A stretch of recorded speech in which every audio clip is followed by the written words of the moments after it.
Aziz kardeşler, aziz müşteriler. Gördüğünüz bak bu boz heyvanlar satılır. Hamısı birinci, ikinci qarına. Bak bu cürə. Ağzını aç baxaq. Ağzını aç baxaq. Bak əysənət də belə birlə ikidir. Bak bunları görürsünüz. Hamısı keçəli çıxan uşaqlar. Hamısı birinci, ikinci qarına. Bak bunların hamısı ama görsə. Hamısı quzu dişlidir. İyununda büyün onudur. Görürsünüz. Onu da 11'idir. Bak bunlar hamısı birinci qarnadır. Bak birinci, ikinci qarnadır. Hamısı bozdarım. Allah alan kardeşlere xeyir versin.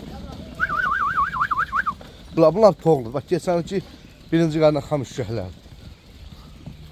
Görürsünüz bak birinci qarna işə çox düşən. Bozları görürsünüz də. İçində 35 tane də Edilbey sortu var. 35 tane. Yəni onun da adlarını satar. 35 tane belə Edilbey. Görürsən ha? Bak bu qomralların hamısı birik. Maşallah maşallah. Danadılar dana. Kim almaq istəsə zəng eləyə bilər. Əlaqə nömrəmiz səhifəmizdə var.